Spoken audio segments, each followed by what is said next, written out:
서로 성불하세요라고 인사말을 하고 있습니다. 대상에도 차별이 없고 목표에도 제한이 없는 평등의 사상입니다. 모든 생명은 부처님과 동등하게 소중하다는 것입니다. 안녕하세요. 반갑습니다. 금강대학교 불교인문학부의 하영수입니다. 오늘은 법화 치료 중에서 두 개의 비유를 공부해 보도록 하겠습니다. 두 개의 비유는요, 5번째 비유와 6번째 비유인데요. 옷 속의 보배 구슬 비유, 그리고 상투 속 보배 구슬 비유입니다.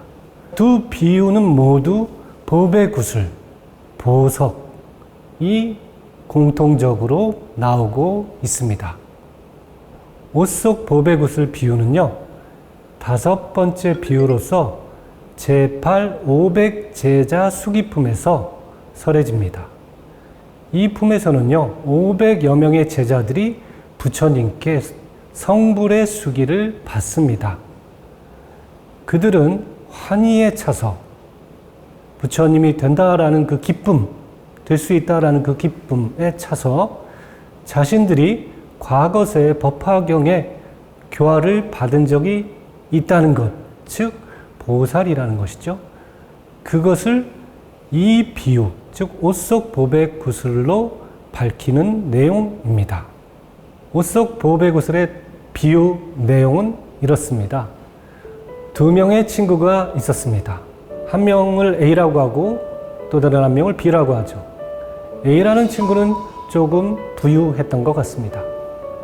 B라는 친구는 조금 가난했던 것 같습니다.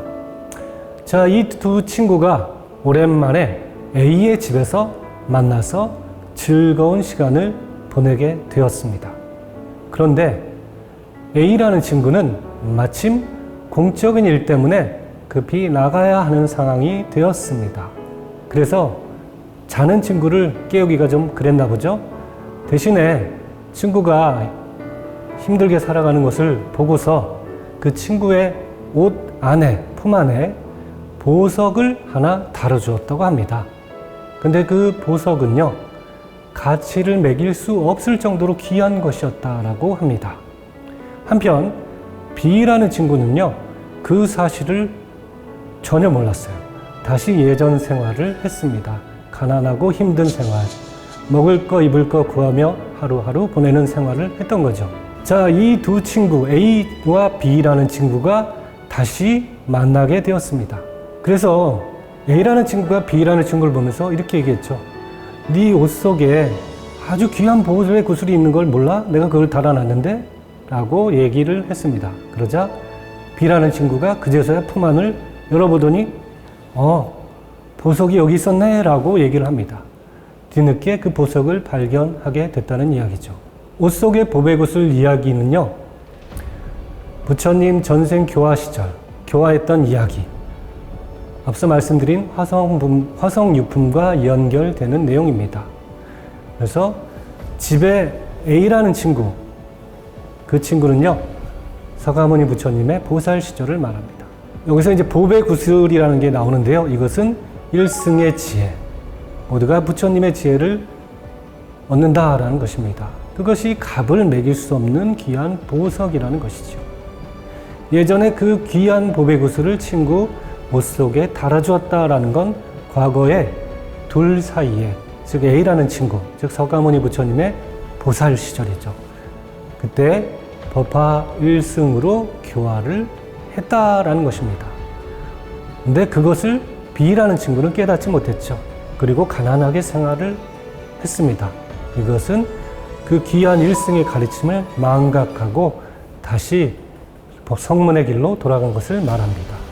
나중에 재회하여 보물을 발견했다라고 하는 건 영산회상에서 법화경의 교화 인연을 깨달았음을 말하는 것입니다. 이것이 옷 속 보배 구슬의 비유입니다. 자, 두 번째 비유는 상투 속의 보석 이야기입니다.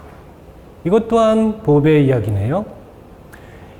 이것은 법화경의 6번째 비유입니다. 제14 안락행품에서 설해지는데요. 안락행품의 내용은 이렇습니다. 부처님께서 열반에 드신 후에 법사가 어떻게 하면 평온한 마음으로 법화경을 전할 수 있습니까? 라고 했을 때 부처님이 4가지 안락의 행을 가르쳐 주십니다. 그리고 이 경전의 소중함을 일깨워 주시기 위하여 왕의 상투 속 보배굿을 이야기를 하십니다. 자, 비유의 내용은 이렇습니다. 전륜성왕, 자, 인도의 신화적인 어떤 왕을 말합니다.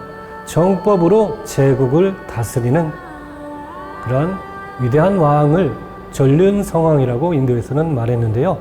전륜성왕이 전쟁에 공이 있는 자에게 그 공적에 따라서 다양한 포상을 한다라는 겁니다. 그래서 옷을 주기도 하고 논밭을 주기도 하고 황금을 주기도 하고 집을 주기도 하고 도시를 주기도 하고요. 다양한 포상을 내리지만 왕의 머리, 왕의 상투에 있는 보배 구슬만은 함부로 내어주지 않는다라는 것입니다. 왜일까요? 이 구슬은 하나뿐입니다. 그리고 이 구슬은 왕을 상징하는 것이기도 합니다. 그러니 쉽게 이 구슬을 내어줄 수가 없는 것입니다. 그러다가 마침내 큰 공을 세운 자에게는 아주 아끼고 귀하게 여겼던 이 보배 구슬을 내어준다라는 것이 이 비유의 내용입니다. 이 비유의 의미는 다음과 같습니다. 전륜성왕은 바로 법으로 온 세계를 다스리는 부처님을 말합니다. 그리고 왕의 군사들은 제자들을 말합니다. 이들이 적과 전쟁을 한다라고 하는 것은 번뇌 등의 마군이죠. 마를 제압하는 수행을 말합니다. 부처님을 우리가 그죠? 또 다른 말로는 승리자라고도 합니다. 번뇌를 이겨내신 분이죠. 그리고 아라한을 우리가 공양받을 자격이 있는 분 해서 응공이라고 하지만 살적이라고도 합니다. 번뇌라는 적을 물리치었다라는 뜻입니다. 그래서 이런 전쟁의 비유가 수행에 관해서 설해주시게 됩니다. 다양한 포상이라고 하는 건 부처님이 여러 가지 선정과 지혜의 가르침을 설했다는 것입니다. 그러나 왕의 상투 속에 있는 그 하나뿐인 보배굿을 이것은 쉽게 내어주지 않습니다. 이것은 바로 일불승을 말합니다. 그런데 큰 공을 세운 사람, 이것은 수행을 전념해서 삼계를 벗어나는 크나큰 과보를 성취한 사람을 말합니다. 바로 이러한 자에게만 왕의 그 구슬을 내어줬다라고 하는 건 수행을 열심히 정진해서 큰 과보를 성취한 자에게만 부처님께서 이 법을 설해 주셨다라는 뜻입니다. 즉 법화경은 아무 때나 설하는 것이 아니다. 그만큼 귀한 것이다. 즉 법화경은요, 왕이 마지막에 주는 가장 큰 선물과도 같이 가장 귀한 가르침이라는 뜻입니다. 이 두 비유는요, 법화경을 값을 헤아릴 수 없는 보배 구슬로 비유하고 있는 공통점이 있습니다. 그런데 그것을 우리에게 주었다, 중생에게 주었다라고 하는 건 우리의 가치를 말하는 것이기도 합니다. 이 보배구슬, 이 두 비유에서 공통적으로 나오는 이 보배구슬은 우리 안에 부처님의 가능성이 있다, 즉 불성이 있다는 것에 대한 비유로도 설명되기도 합니다. 자, 여러분, 부처님께서 설해 주신 가르침 중에서 최고의 선물은 무엇일까요? 번뇌를 제거하는 여러 가지 방법들, 선정을 얻는 방법, 신통력, 지혜를 개발하는 여러 가지 부처님의 수많은 가르침, 84,000의 가르침이 다 소중하죠. 그러나 무엇보다도 소중한 건 뭘까요?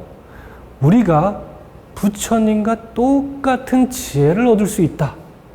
바로 그 가르침이야말로 가장 귀중한 선물이 아닐까요? 부처님은 우리가 부처님과 똑같이 무궁한 가치와 능력을 지닌 소중한 존재임을 깨우쳐 주고 있는 것입니다. 모든 생명은 부처님과 동등하게 소중하다는 것입니다. 이것은 굉장히 귀중한 말씀이라고 생각이 되고, 제가 법화경을 읽으면서 깊이 감사하게 되는 부분이기도 합니다. 우리는 성불하세요라는 말을 일상어로 사용하고 있습니다. 항상 그저 법회가 끝날 때 우리 이 말을 주고 받습니다. 그러나 사실 생각을 해보면 이것은 참 대단한 말입니다. 보통 창시 종교에서는요, 개조는 존중과 숭배의 대상이 될 뿐입니다. 신도가 개조와 동등한 지위에 이른다는 것은 일반적으로 보기 어렵습니다. 그런데 우리가 서로 성불하세요라고 인사말을 하고 있습니다. 이것은 대단한 것이죠. 이것은 대상에도 차별이 없고 목표에도 제한이 없는 평등의 사상입니다. 이것이 불교 교리사에서 법화경의 의라 할 수 있습니다. 우리는 성불하세요라는 그 일상화된 인사말 속에 담긴 의미를 다시 한번 되새겨 보는 것도 필요하다고 생각을 합니다. 오늘 강의는 이것으로 마치도록 하겠습니다. 행복한 시간 되시기 바랍니다. 감사합니다.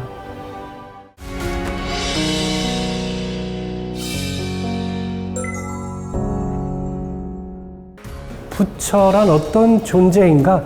이게 굉장히 중요하죠.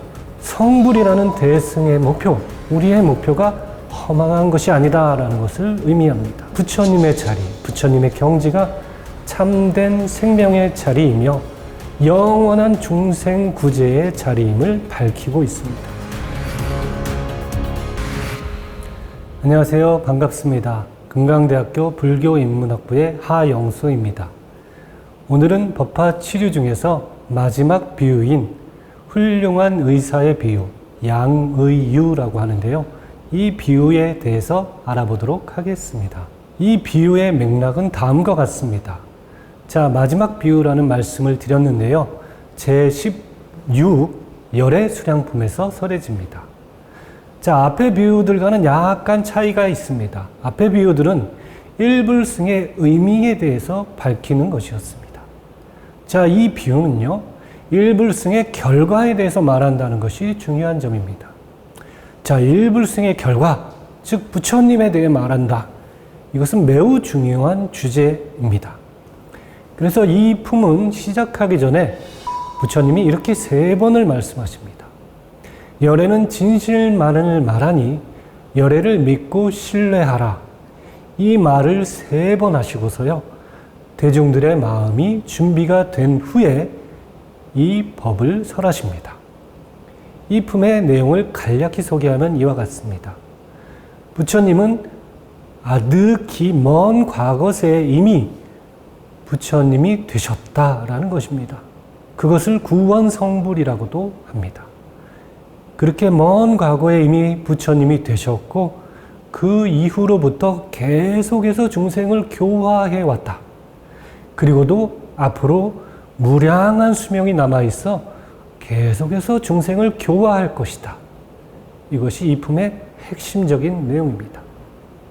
그런데요, 때때로 중생을 교화를 하면서 방편으로 열반을 보인다라는 내용이 설해집니다.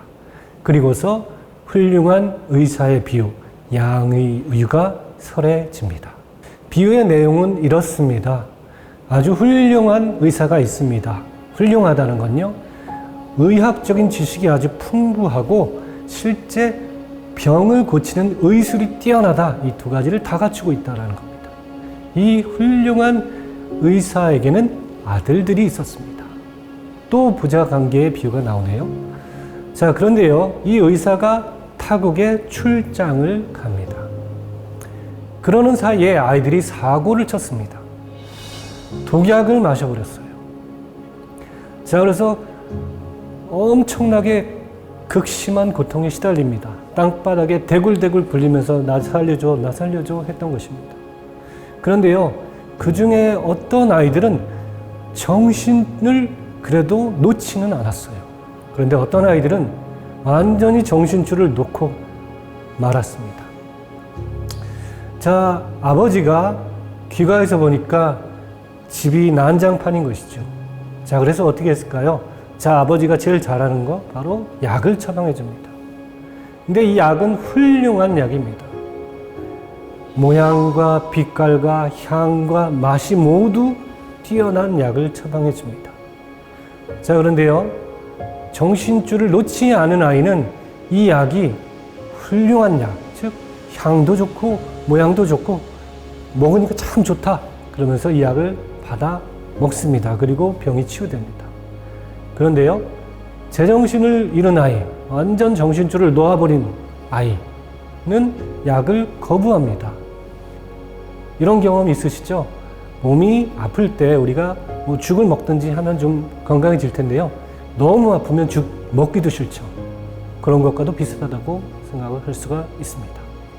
자, 이런 상황에서 아버지는 여기서 또 방편을 씁니다. 그리고 아이들에게 이렇게 얘기를 합니다. 나는 늙고 노쇠하여 죽을 때가 멀지 않았다. 얘들아, 아프면 꼭 이 약을 먹어라. 아버지가 이렇게 말을 합니다. 아버지가 정말 원하는 건 뭘까요? 아이들의 병이 낫는 것이죠. 자, 그래서 아버지는 이렇게 얘기를 하고요. 타국으로 떠납니다. 그리고서 집에 있는 아이들에게 자신이 죽었다는 소식을 알립니다. 물론 실제로 죽은 것은 아닙니다. 그와 같은 소식을 알렸습니다. 자, 그랬더니요, 그동안 약을 거부했던, 정신줄을 놓았던 아이들은 아버지가 돌아가셨다는 것에 깊은 슬픔, 그리고 이제 아버지가 없으니 어떻게 됩니까? 고아신세가 되는 거죠. 외로운 겁니다. 그리고 아버지가 그리워지는 거죠. 그리고 또 뭐가 찾아올까요? 후회입니다. 아이고, 살아있을 때 아버지 말 좀 잘 들을걸. 그죠? 소 잃고 외양간 고치는 거죠. 이제야 후회에 막심한 거죠. 그러면서 그러한 큰 슬픔, 그리고 아버지에 대한 그리움이 거듭되면서 아이의 정신이 서서히 맑아집니다. 완전히 정신줄을 놓았다가 다시 정신을 차리게 되죠. 그리고 약을 바라봅니다. 이 약은 아버지가 아프면 꼭 이 약을 먹어라 라고 했던 그 약입니다. 그래서 다시 그 약을 바라보니 아버지가 이 약을 꼭 먹으라고 했지 라고 하면서 그 약을 마침내 복용하게 됩니다. 그리고 쾌유하게 됩니다.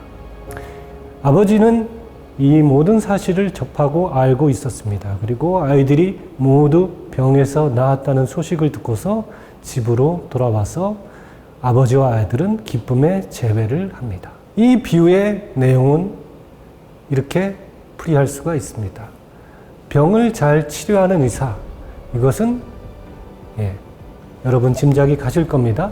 중생의 번뇌를 치유하는 데 뛰어나신 부처님을 말합니다. 중생의 번뇌를 치유하는 데 부처님처럼 뛰어난 분은 없으실 겁니다. 자, 아이들은 중생입니다. 약이라고 하는 건 그럼 뭘까요? 자, 병을 치료하는 약, 그것은 바로 번뇌를 치유하는 부처님의 가르침입니다.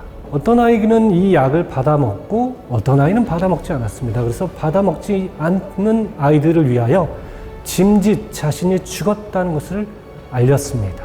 이것은 부처님이 방편으로 열반에 든다는 것을 말합니다. 실제로는 돌아가시지 않았다는 거죠. 그리고 아버지는 건재한 모습으로 다시 집으로 돌아와서 아이들과 만납니다. 이 아버지의 건재함은 부처님이 상주한다는 것을 의미합니다. 자, 이 비유를 요약해보고 그 의미에 대해 살펴보도록 하겠습니다. 이 비유는 부처님의 진실을 말한다는 점에서 굉장히 중요합니다. 부처님은 어떤 분인가 라는 것이지요. 이 비유를 통해서 우리가 이해하게 되는 부처님이라는 것은 언제나 중생 곁에 머물러서 교화를 하신다는 겁니다. 그러나 때때로 중생 교화의 일환으로 열반을 보이시기도 한다라는 겁니다. 그래서 방편, 열반, 상주, 교화, 이것을 부처님의 진실이라고 부릅니다. 그렇다면 부처님은 왜 열반을 방편으로 보여주시는 걸까요? 경전에서는 이렇게 말하고 있습니다. 부처님이 상주하여 아무 때나 보고 싶을 때 뵐 수 있다면 부처님 뵙는 것이 얼마나 어려운 일이고 그것이 얼마나 귀한 인연인지를 망각하게 되기 때문이라는 것이죠. 망각하기만 하면 괜찮을지도 모릅니다. 더 나아가서는 부처님이 항상 계시니까 아무 때나 내가 찾아가면 되니까, 그래서 문제 해결을 하면 되니까 게을러져요. 방자해져요. 그러고 나서 어떻게 됩니까? 그러면 세상의 즐거움에 조금씩 마음이 이끌리면서 수행도 점점 하지 않게 되는 거죠. 멀어지게 되는 거죠. 자, 그래서 가까이 계실 때는 소중함을 모르게 된다. 나태하고 게을러지기 때문이다 라고 말하고 있습니다. 자, 이 품에서 말하는 부처님의 진실은 상주하여 교화한다는 것입니다. 때때로 열반조차도 방편으로 사용하여 중생을 교화한다는 것이죠. 자, 이것은 정말 무한한 자비를 느낄 수 있는 대목입니다. 그렇습니다. 열애수량품, 또 이 뛰어난 의사의 비유는 부처님의 자비를 잘 드러내고 있습니다. 이러한 부처님의 자비, 또 대보살님들의 자비는 우리의 삶에서 또 우리의 수행에서 가피로 이어집니다. 자, 많은 인연이 있었기 때문에 지금의 내가 있다라는 사실이죠. 그 부처님의 자비에 감사의 마음을 느끼게 됩니다. 자, 두 번째는 우리한테 의미가 있다라는 겁니다. 자, 성불의 진정한 의미를 우리가 이 가르침을 통해 생각해 볼 수가 있습니다. 자, 일불승이란 건 무엇이죠? 일체 중생을 부처님의 지혜, 즉 성불로 이끈다라는 겁니다. 그렇다면 그 결과가 어떠한 것인가라는 것, 즉 부처란 어떤 존재인가, 이게 굉장히 중요하죠. 이것이 우리의 미래이죠. 우리는 두 가지를 말할 수가 있을 겁니다. 첫째는 참된 생명이라는 것입니다. 이것은 성불이라는 대승의 목표, 우리의 목표가 허망한 것이 아니다라는 것을 의미합니다. 자, 그리고 성불이라는 것은 또 무엇입니까? 3세에 걸쳐, 즉 과거세, 현재세, 미래세에 걸쳐 중생을 교화한다는 것입니다. 자, 이 비유는 일불승의 결과인 부처님의 자리, 부처님의 경지가 참된 생명의 자리이며 영원한 중생 구제의 자리임을 밝히고 있습니다. 이것이 성불의 진정한 의미입니다.